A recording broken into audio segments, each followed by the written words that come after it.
नमस्कार। आज का मुद्दा है नेता और राजनेता में क्या फर्क होता है। और आज के बातचीत में कुछ घटिया राजनेताओं के स्टेटमेंट की भी चर्चा होगी। उसमें से खास एक नेता है महाराष्ट्र के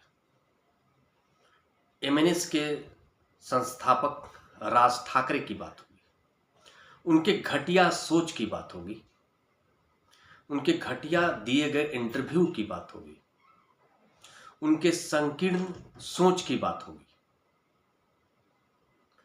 नेता कौन होता है? जो मानवता के हक की बात करता है वो नेता होता है। और राजनेता कौन होता है? जो परिस्थितियों के अनुसार अपने स्टेटमेंट बदल देता है, अपने फैसले बदल देता है, अपने हक में कैसे चीजें आ सकती है, कैसे राज सत्ता प्राप्त हो सकता है, उस तरह की स्टेटमेंट देने वाला या फिर उस तरह की राजनीति करने वाला को आप राजनेता के रूप में समझ सकते हैं। अगर कोई नेता किसी धर्म विशेष को रिप्रेजेंट करता है तो वो नेता नहीं हो सकता, वो राजनेता हो सकता है, नेता नहीं हो सकता है। अगर कोई किसी जाति वर्ग विशेष को रिप्रेजेंट करता है और अपने आप को नेता बताता है तो वो नेता नहीं, राजनेता हो सकता है। वो सिर्फ ऐसा इसलिए कर रहा है ताकि उसे कैसे राज सत्ता प्राप्त हो सके। अगर कोई क्षेत्र के नाम पर दो लोगों के बीच द्वेष पैदा करने की राजनीति करता है और अपने आप को नेता समझता है तो वो नेता नहीं हो सकता, राजनेता हो सकता है।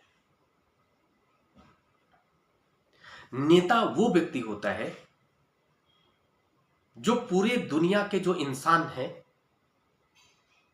सबको एक जैसा समझता है, सबके मनोगत भाव को आदर करता है, सबको इस बात का अधिकार देता है कि जैसे उसको दुनिया में भगवान ने भेजा है, सभी को इस दुनिया में भगवान ने भेजा है और सभी को इस प्रकृति के ऊपर उतना ही बराबर अधिकार है। पिछले 2-3 दिनों पहले एक इंटरव्यू देख रहा था मैं। इंडिया टुडे के जो चीफ एडिटर है रजत शर्मा, उनका इंटरव्यू ले रहे थे मिस्टर राज ठाकरे का। और उनके इंटरव्यू के दौरान मैंने जो एक खास क्षेत्र विशेष को लेकर, बिहारियों और उत्तर प्रदेश के लोगों को लेकर के उनके मन में जो नफरत देखा तो मैंने सोचा कि कुछ बातें उन तक पहुंचानी जरूरी है। वो कहते हैं कि वो बिहार और उत्तर प्रदेश के लोग मुंबई क्यों आते हैं। मैं उनसे ये पूछना चाहता हूं, क्या आप होते कौन है ये पूछने वाले? आप क्या वहां के चीफ मिनिस्टर हैं, या फिर आप वहां के प्राइम मिनिस्टर हैं, या फिर मुंबई को इस देश का हिस्सा नहीं मानते, या फिर महाराष्ट्र इस देश का हिस्सा नहीं है, या फिर वहां आने के लिए आपसे वीजा लेकर आना पड़ेगा?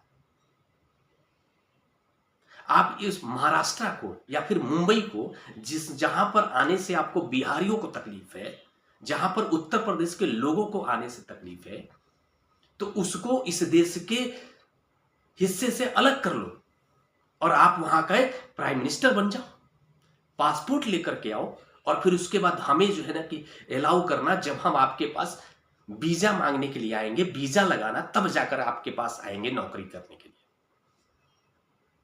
इसमें आम जनता का क्या दोष है?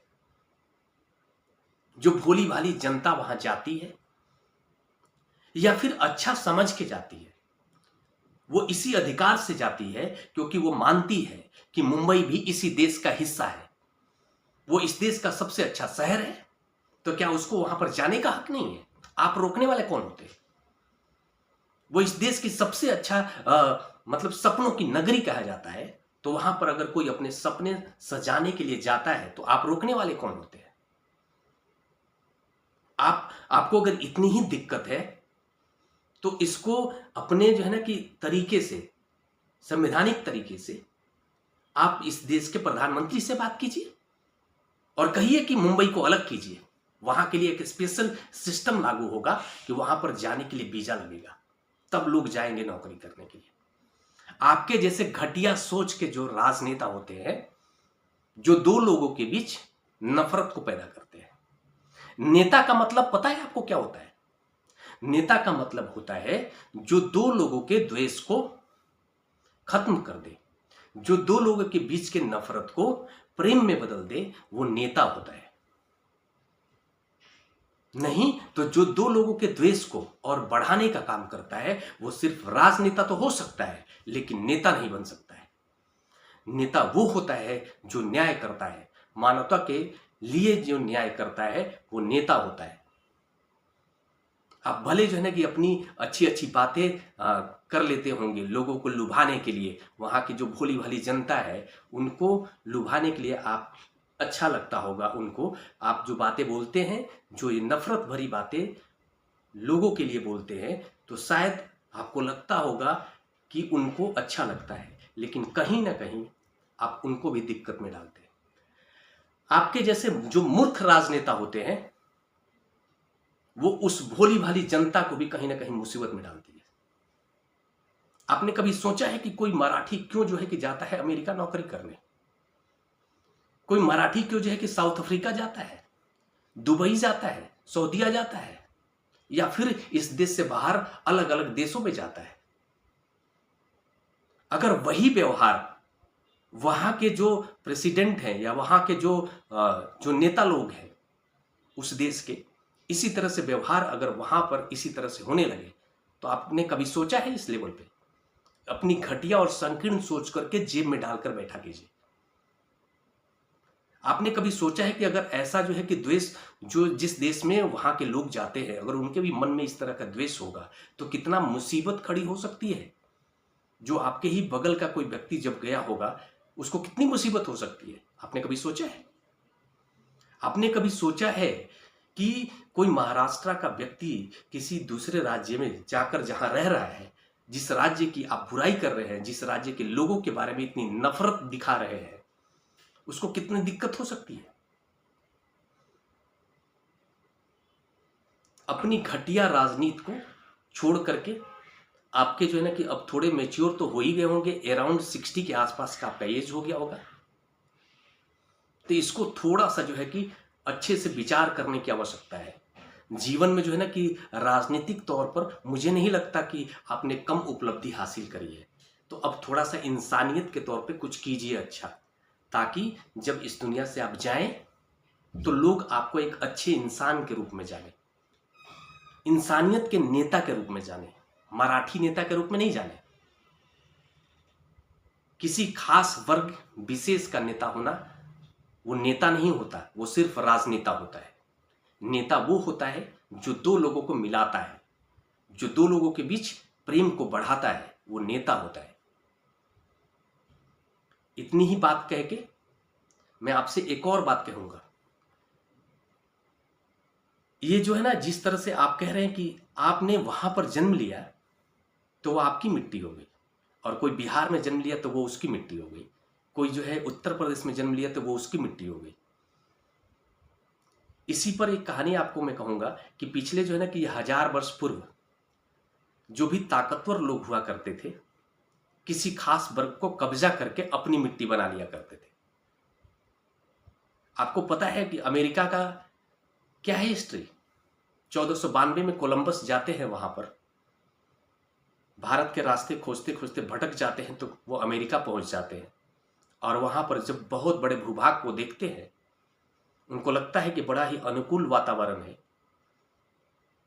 लालायित हो जाते हैं, और वहां से आने के बाद अपने देश के राजा को बताते हैं वहां के बारे में।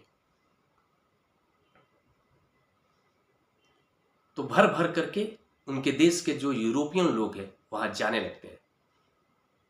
और जाने के बाद धीरे धीरे बहुत बड़ा यूरोपियन का वर्ग वहां पहुंचता है। फिर वो लोग व्यापारी बनते हैं। फिर जो है कि वो एक बड़ा देश का रूप ले लेता है और वो फिर आज आपको और हमको वहां पर जाने के लिए वीजा लेना पड़ता है।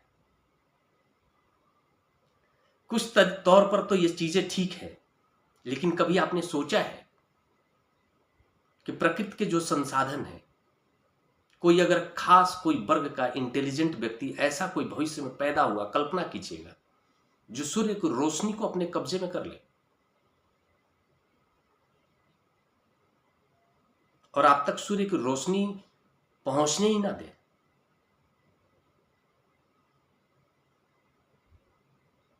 इस लेवल पे मुझे नहीं लगता कि आप कभी विचार करते भी होंगे। इतने बड़े लेवल के आप वैचारिक लगते भी नहीं। मैं आग्रह करता हूं कि इंसानियत के तौर पर सोचना शुरू कीजिए। और जो बिहार का लोग है, उत्तर प्रदेश का लोग है, वो भी इसी धरती का हिस्सा है, इसी हिंदुस्तान का हिस्सा है। उनको कहीं पर भी जाकर रहने के लिए, नौकरी करने के लिए आपसे वीजा लेने की आवश्यकता नहीं है। मैं समझता हूं कि आज की बात काफी है आपको समझाने के लिए, लेकिन मुझे उम्मीद कम है कि आप समझेंगे। नमस्कार।